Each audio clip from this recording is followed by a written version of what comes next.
Magandang tanghali guys sa inyong lahat. At dahil nagutom na ako dyan, dahil galing nga ako ng LTO ng San Juan, dahil may nasikaso lang ako para sa motor ko. Naglakad-lakad ako dyan sa may plaza, sa may harap mismo ng Pure Gold. At syempre, nakaramdam tayo ng gutom. Alam mo naman, matagal yung pila natin sa loob ng LTO. Pagpunta ko dyan sa may plaza at nakakita ako dyan ng may Mercury. May nakita ako dyan na Pares. Tinikman ko, sabi ko, punta nga ako doon, tiktikman ko yung Pares nila. Natikman ko yung Pares, napakasarap. Talagang litimong baka yung laman, mga kapatid. First time ko nakita dyan na may nakapisto palang Pares dyan sa tabi ng Mercury. 50 pesos pala per serving nila dyan with rice na. Nasasayo lang naman yan kung gusto mo pa mag-add ng kanin ulit pag nabitin ka. Siyempre, para sa mga normal na mga Pares na ginagawa natin, tinimplahan lang natin yan ng mga pangmikos-mikos nila insan. Diba?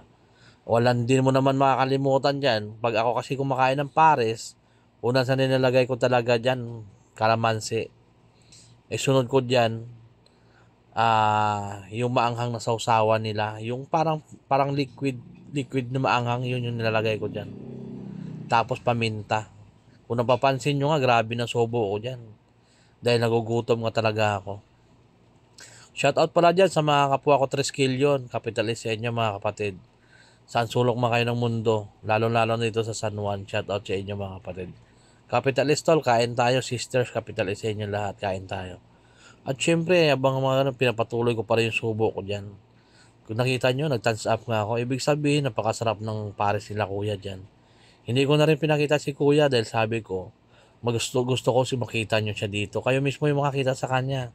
Pag dinayo nyo yung lugar na yan. Tatabi lang na Mercury yan. Harap lang ng Pure Gold. Puntahan nyo. Masarap yung Pares dyan.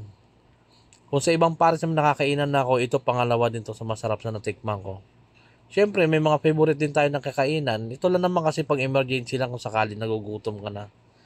Pwede ka na kumain dyan. At sabi ko nga, idol, pahingi pa ulit ako ng isang kanin. Dahil sabi ko, bitin.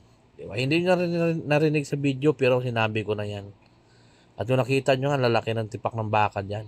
Maliban dun sa mga nakakain kong taba. Napakasarap talaga.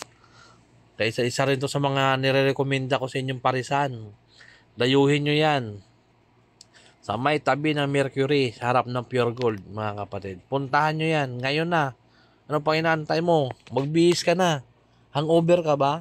Pumunta ka na. Masakit yung ulo mo dahil gusto mo sabaw. Pumunta ka.